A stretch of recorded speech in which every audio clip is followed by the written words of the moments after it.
Flight 728 had only been in the air for 6 minutes when they duct taped the black CEO's child to his seat. What they didn't know was that in the next 5, he would shut down boarding systems in 14 international airports. Now rewind. Let's start with the sound that broke everything.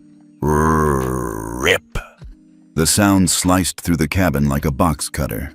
Jaden Bellamy's hands, once animatedly mimicking planes mid-air, snapped still as the thick strip of duct tape tightened across his forearms, pinning him to the armrests of seat 1A.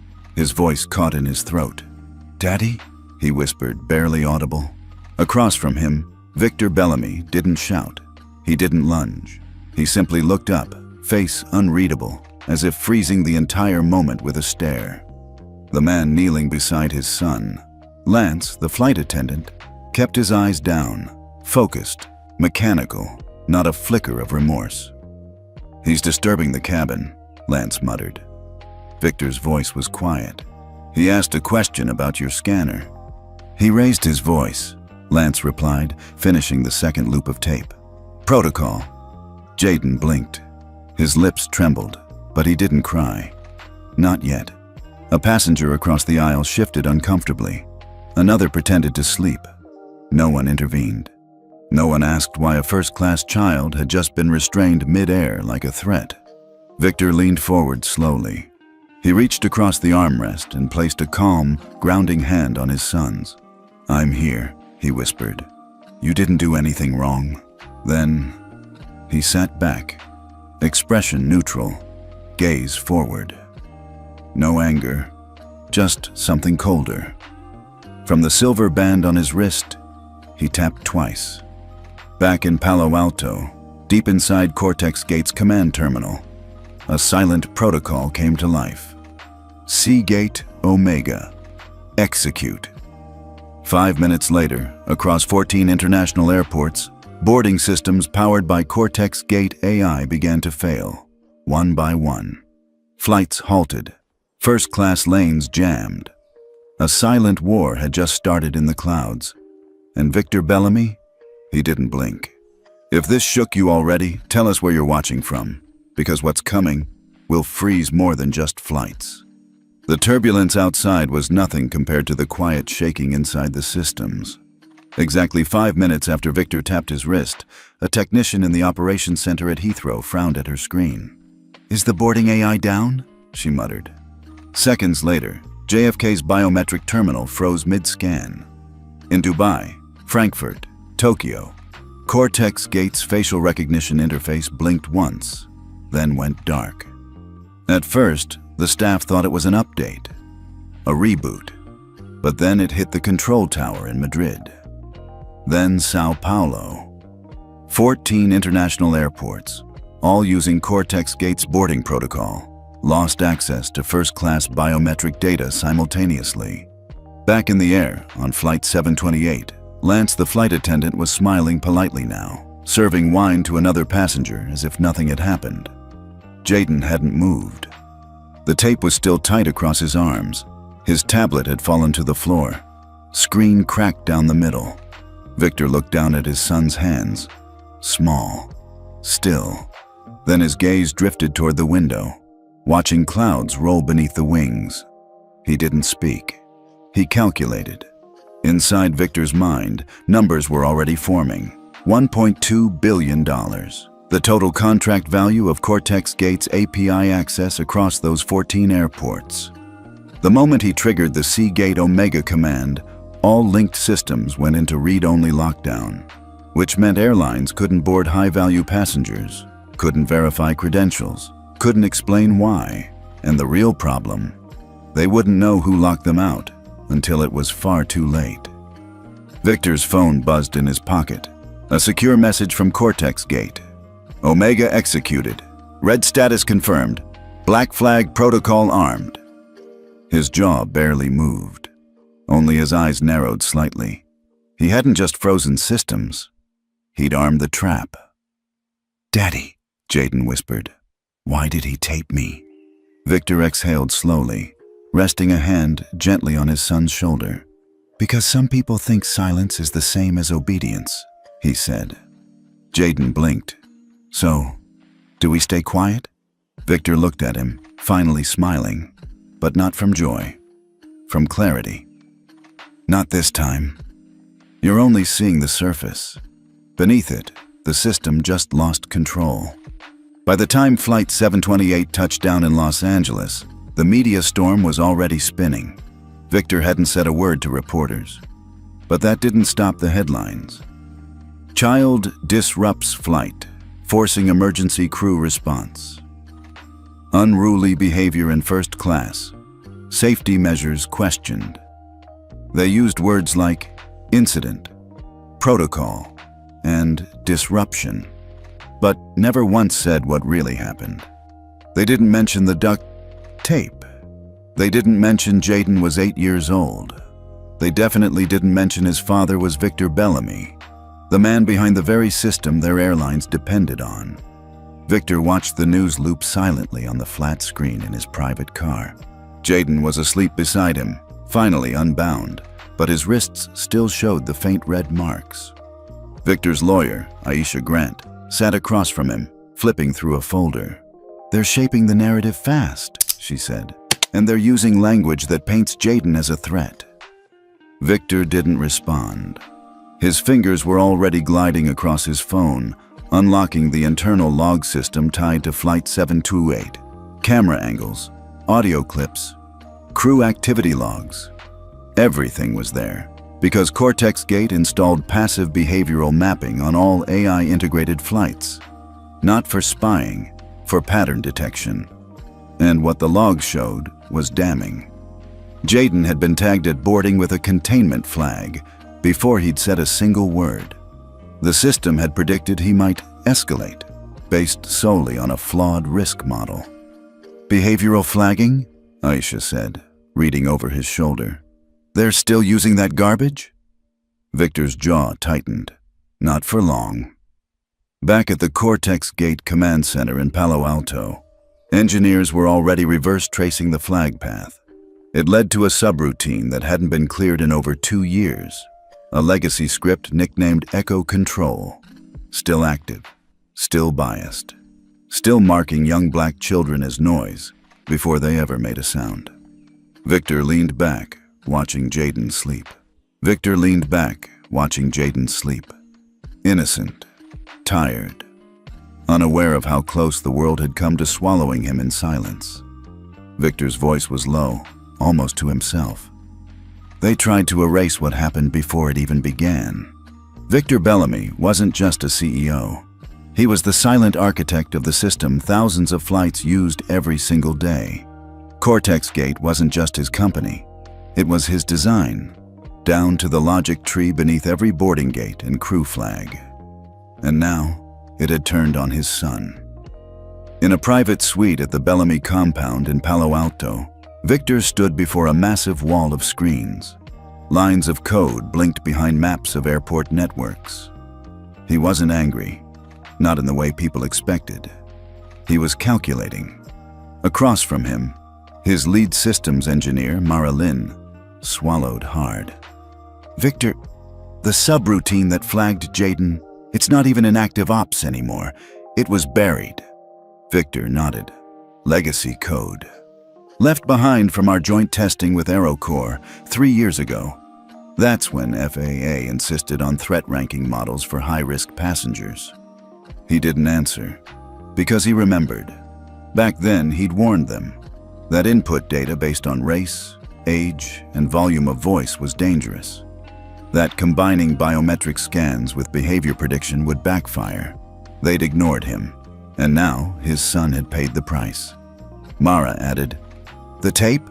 There's a line item for it, hidden under cabin disturbance tools. It's not even illegal." Victor stared at that line on the screen, then turned toward his private console. He typed one command: Cortex Gate, override, admin lockout, system review, global. "Send it to every airport currently under contract," he said. "Effective immediately." Mara blinked. "That's over 70 hubs." "Good," he said. Back in LA, reporters waited outside the Bellamy estate. They expected a press conference, a lawyer, a carefully worded statement. Instead, they got silence, and then an alert. Cortex Gate was temporarily disabling all passenger flagging systems across its global network. Victor closed his laptop, and for the first time in days, he sat beside Jaden on the floor. No screens, no firewalls, just a father and son breathing. The first airline to panic was East Wave. Their morning flights out of London, Singapore, and Miami were delayed without warning. Boarding systems locked. Gate scanners refused all inputs. Even manual overrides failed. Passengers fumed. Crews scrambled. But nothing worked. The Cortex Gate system had entered black flag mode. At the heart of the chaos, a simple dashboard message blinked. Passenger ethics protocol not met. System halted by owner authority. What none of them realized, at least not yet, was that Victor Bellamy wasn't just halting boarding. He was triggering a silent audit of their entire operational behavior. In Chicago, executives at SkyTide Airways stared at the red lights cascading across their fleet monitor. "Why are only our premium lanes shut down?" one VP barked. "Because," the compliance director said slowly, "we just failed our passenger equity review. We've been flagged." Meanwhile, Victor sat in a quiet room, watching the dashboard data stream in real time. Jaden sat beside him, coloring in silence. "Daddy?" he asked. "What's a flag?" Victor paused, then answered without looking away. "It's a tag people use when they think someone is a problem, before they even do anything." Jaden thought about that. Then, "But who decides what's a problem?" Victor finally turned to him. "That's what I'm fixing." Behind them, the system kept working, quietly scraping 10 years of biometric flight data across 42 airports, isolating trends. And what it showed was damning. Children of color were 12 times more likely to be flagged as disruptive by auto-learning crew systems. The youngest flagged child? Just 3 years old. Victor didn't need a press conference. He had proof. Now, he just needed everyone else to feel the consequences. By the third day, the headlines had changed. $920 million frozen in aviation tech disruptions. Airports paralyzed by mysterious Cortex Gate lockouts. Is this the beginning of an AI ethics reckoning? What began as a loud child story had evolved into a full-blown aviation crisis. 14 airports had suspended biometric boarding. 21 more were under ethics review. And airlines that once boasted about smart gate efficiency were now begging for manual backups. Inside FAA headquarters in DC, the Emergency Aviation Ethics Council was convened for the first time in 7 years. One official slammed her folder shut. "We gave them too much control, and now one man, one engineer, has locked out half the network." Across the table, someone muttered, "That man built the network." Meanwhile, at a press conference in San Francisco, a corporate spokesperson tried to spin. "This is just a temporary technical review. We are cooperating fully with Cortex Gate leadership." Reporters weren't buying it. Back in Palo Alto, Victor received an encrypted call. It wasn't from the airlines. It was from the Senate Ethics Committee. "Mr. Bellamy, your audit data is compelling," the voice said. "We'd like you to testify." Victor didn't flinch. "Gladly, but not just for my son. For every child like him." At home, Jaden walked into the room with a blanket and juice box. "Daddy, why are they mad?" Victor knelt down, brushing his son's curls gently. "Because I didn't let them pretend it never happened." And he meant it. Because this time, there were no more private settlements, no NDAs, no polite emails to legal, just systems shutting down, data going public, and the industry's leaders finally realizing they hadn't just hurt one boy. They'd built a machine that punished thousands like him, in silence. The Senate chamber was packed. Cameras lined the walls. Reporters scribbled notes.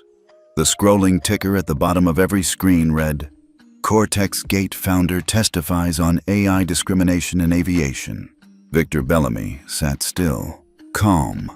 He wore no flashy suit, no corporate lapel pin, just a navy jacket and a quiet look that said, "I didn't come here to defend myself. I came to expose you." Senator Abrams leaned forward. "Mr. Bellamy, are you telling us that your own system targeted your child because of race?" Victor didn't blink. "No. I'm telling you that the system you approved and the algorithms your vendors trained flagged my son before he even spoke. I built the structure. You chose the data." Gasps echoed through the gallery. Victor reached into his folder and slid a sheet across the table. "Page 14. Look at the flag history." Senator Abrams scanned the document, frowning. "These are 3-year-olds, tagged as behavioral threats before boarding," Victor said. "All flagged by predictive AI. 92% were black or brown. 73% were children under the age of 10. Not a single white child was flagged in the top 100 risk cases." A long silence followed. Then Senator Liu, the youngest member on the committee, spoke softly. "And what do you want us to do about it?" Victor looked up. "Require an audit trail on every AI flight system that uses passenger data. Ban black box flagging. Mandate ethics review for every automated protocol, and name it after my son. Jaden." A pause, and then quiet nods.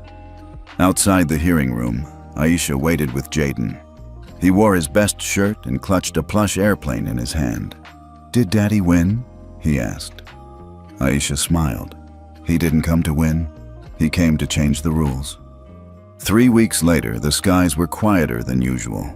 Not because fewer planes were flying, but because every airline was undergoing the largest ethics system overhaul in aviation history. And it all started with one child and one tape. Victor stood inside the FAA command center, surrounded by monitors glowing with red, yellow, and green codes. Each color told a story. Red: system flagged for racial bias, yellow. Pending review, green. Cleared under the new ethics charter. 21 airports fully transitioned, the director said. 17 more in progress. Every airline CEO signed the compliance packet. Victor nodded. "What about the legacy vendors?" The director sighed. "Half pulled out. They refused to meet the transparency requirements." "Then they're done," Victor said. "No more black boxes." Across the country, flight attendants now carried new devices, not just to report passenger behavior, but to record crew tone, bias indicators, and body language. At boarding gates, systems no longer auto-flagged children for high energy. Every decision now required human confirmation and a written explanation. And passengers? They were notified of any internal notes written about them, with a right to dispute them before boarding. One clause changed everything. The Passenger Fairness Clause, a 4-line policy now printed on every boarding pass. It read, "Every passenger has the right to dignity. Every child has the right to noise. Every crew has the right to support. No system has the right to judge alone." In a quiet moment, Victor visited Jaden's school. He sat in the back during recess, watching his son chase a paper plane through the air. Jaden didn't know what had changed, but Victor did, because the industry no longer belonged to automation. It now belonged to accountability. It didn't feel like a celebration. There were no balloons, no headlines screaming victory, just a quiet update pushed through the Federal Aviation System core at 2:16 p.m. That was it. No speech, no applause. But in that single line, the rules changed nationwide. Victor Bellamy didn't announce it. He didn't need to, because behind closed doors in D.C., the Flight Ethics Charter, drafted from his data and testimony, had just passed unanimously. Airlines were now required to adopt the Jaden Protocol if they wanted to retain federal aviation certification. It wasn't optional. It wasn't negotiable. Every passenger screening system now had a built-in safeguard for children under 12. Every cabin crew system now included mandatory bias training and behavioral override fail-safes. And perhaps most quietly powerful of all, Every incident of in-flight restraint or flagging now required post-flight audit by a third-party civilian ethics board. The days of crew discretion were over. In Palo Alto, Victor stood at the observation deck overlooking the Cortex Gate data hall. Below, engineers were pushing the final compliance patches into Skybridge, FlightFlow, and 13 other partner networks. Mara, his lead engineer, walked up beside him. "It's done," she said softly. Victor nodded. "Not done, just better." She smiled. "We named the script Jaden Flag in the core library. Capital letters. Couldn't think of a better tribute." Victor's voice was low. "He won't even know what that means until he's older." "Doesn't matter," she said. "The system knows." Elsewhere across the country, something subtle began happening. Parents received alerts when their children were flagged. Kids were greeted with warmth instead of suspicion when boarding. And passengers began asking questions, real ones, when they saw someone treated unfairly. At Jaden's school, Victor watched him give a class presentation titled, "What if computers could be fair?" The teacher clapped. His friends smiled. Jaden grinned. He didn't know the world had changed because of him. Victor did. Because every time a child laughs loudly in first class without fear, every time a crew member hesitates before judging a young voice, every time a system pauses to ask, "Is this right?" That's Jaden. Not just the boy, the line of code, the principle, the legacy. He came home taped. He returned as a protocol, not out of revenge, but to make sure the next child never needs to be unwrapped just to be heard. It happened quietly, like most things that matter. No sirens, no protests. Just one subtle change on the flight deck interface used by every U.S. airline. A small icon now appeared whenever a child under 12 was flagged. Under Jaden protection, manual review required. At first, some crew rolled their eyes. "Another policy update," they muttered. But then came the first case. A 6-year-old Latino boy, Mateo, flagged at gate B32 for erratic behavior. Before, that would have triggered auto-review and a potential denial.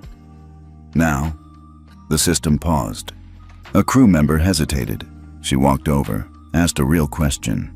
Turns out, Mateo wasn't misbehaving. He was trying to comfort his autistic sister mid-meltdown. In Spanish. That flight took off, without incident, without harm, because the system blinked. Because someone paused. And that pause? That was the Jaden effect. Back in DC, the FAA published its quarterly ethics compliance audit. The results were shocking. Passenger restraint incidents dropped by 61%, flagged children under 12 reduced by 89%, public complaints tied to crew bias dropped below 2% for the first time in 15 years. The industry had not only adapted, it had evolved. Victor Bellamy received the report at his home office. He didn't smile. He didn't cry. He just forwarded it to Aisha with 2 words. It worked. Meanwhile, a group of former airline whistleblowers, those once ignored, blacklisted, even fired, launched the Flight Fairness Foundation with Cortex Gate backing. Their mission? Train the next generation of crew to understand that dignity isn't a policy. It's a muscle. You use it or you lose it. On a quiet Tuesday, Victor took Jaden to the airport, not to fly, but to walk the terminal. At Gate 17, a black father gently corrected a gate agent who mispronounced his daughter's name. The agent listened, nodded, and apologized, genuinely. Victor watched. "That wasn't tech," he whispered to Jaden. "That was change." Jaden beamed. "Did we do that?" Victor knelt. "You did." 12 months after the incident, something extraordinary happened. It didn't trend. It didn't make the front page. But in Geneva, at the International Civil Aviation Organization's annual summit, a new clause was voted into Global Aviation Protocol. The name? Passenger Fairness Index, PFI. A quiet standard born out of noise. It wasn't flashy, just a mandatory ethics scoring system applied to all airlines seeking international operation licenses. Every carrier now had to prove their passenger flagging system was transparent, auditable, and bias mitigated. Their crew training included quarterly emotional intelligence refreshers. Their child restraint policies were monitored and reviewed by a civilian ethics board. Their AI learning models excluded historic discriminatory data, and the clause wasn't drafted by politicians. It was authored by engineers. Victor Bellamy's engineers. More than half of the international aviation sector adopted it within 90 days. Why? Because the FAA, ICAO, and several intergovernmental aviation bodies had issued a joint statement. Any airline that fails to comply with the Passenger Fairness Index will forfeit flight certifications in participating countries. Overnight, fairness became a global operating condition. Back in the US, the airline that Duct taped Jayden no longer existed, not in its original form. After a federal inquiry and public ethics audit, it merged into a joint entity under new ownership. The new CEO, a former ethics investigator who once helped shut down military black sites. She didn't care for PR. She cared for systems that don't excuse harm. Every gate agent under her now recites one line before every shift. I don't judge passengers, I serve them. Meanwhile, the Cortex Gate Protocol, once dismissed as experimental, became the core compliance gateway for 42 countries. No boarding system could launch unless it passed the Jayden compliance test. What began as one father's pain became a framework too embedded to ignore. Victor never gave another press conference. He didn't write a book. He didn't tour campuses. Instead, he taught a quiet ethics seminar at Stanford. Class size, 12 students. Subject, invisible power, how systems choose sides. When asked about his experience, he always started with the same words. My son wasn't the problem, the system was. And one by one, those 12 students entered industries, from aviation to education to fintech, rewriting the rules where assumptions used to live. On the one-year mark, Jayden stood in a small auditorium at his school's diversity showcase. His shirt read, "Loud isn't bad." He read a short poem. I was loud, you were scared, but now you pause because you care. The room went quiet, then erupted. Victor sat in the back, tears in his eyes, but none fell. He wasn't broken. He was watching justice take root, not in lawsuits or hashtags, but in policies, in code, in the way people now looked at children like his. At Gate C5 of San Francisco International, a black mother stood holding her child's hand. The little boy, maybe 5, was bouncing, laughing, eyes wide at the sight of planes outside the glass. He wasn't quiet, he wasn't still, and no one asked him to be. A nearby flight attendant smiled gently. She leaned over and whispered to the mom, "He reminds me of my nephew. Keep him loud." The mother blinked, almost startled, because a year ago, those same words would have been a warning. Now, they were a welcome upstairs, tucked into a quiet executive lounge. Victor Bellamy watched the scene unfold on a live feedback stream. Not surveillance, but a voluntary camera embedded in the terminal's ethics audit feed. He wasn't checking for failure. He was checking for proof. Proof that everything his son endured wasn't wasted. Across the screen, a soft beep lit up. Jayden code verified. Ethics flag cleared for minor movement. Victor exhaled, closed the laptop. He wasn't here to monitor. He was here to speak.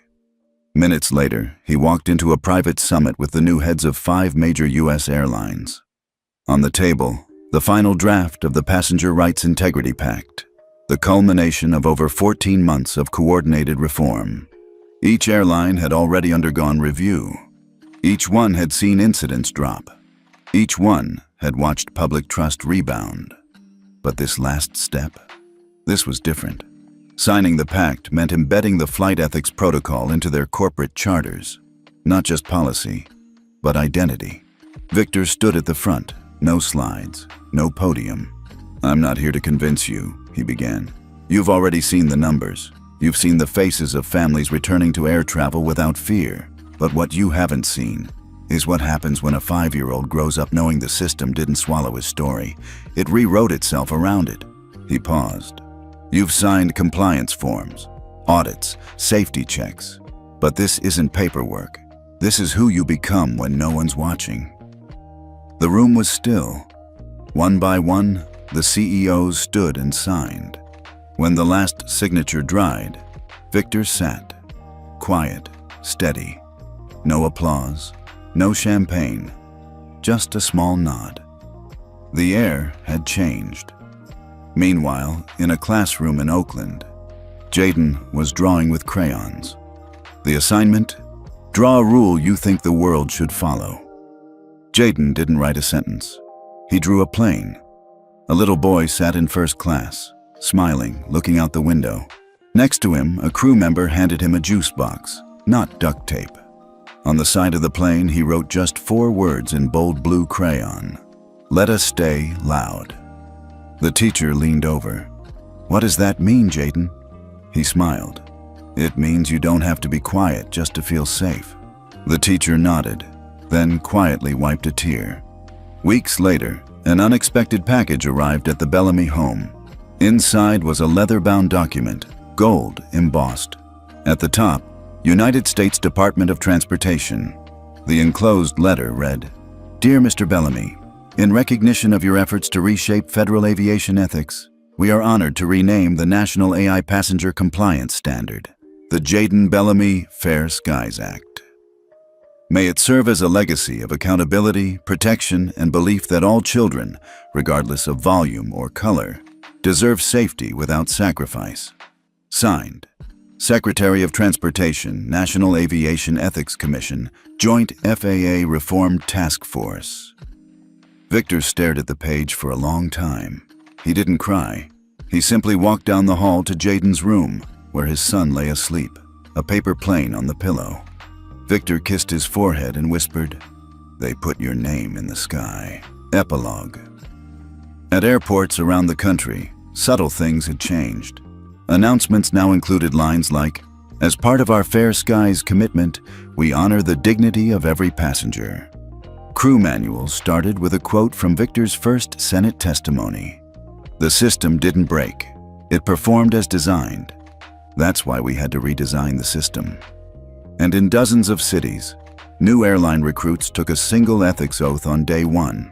"We protect the loud, we respect the quiet, and we pause before we judge." None of this made headlines. None of it went viral. But it stayed, in the air, in the code, in the look a child gets when they're seen, not scanned. Justice didn't arrive with rage. It arrived with structure. It didn't roar. It resonated. And now, whenever a child laughs on a plane and no one flinches, that's Jaden. Have you ever witnessed injustice during a flight? Do you believe technology can truly protect fairness and dignity on board? Don't forget to subscribe to Karma Telltales for more stories like this, where quiet power rewrites the rules, and justice doesn't need to scream to be heard.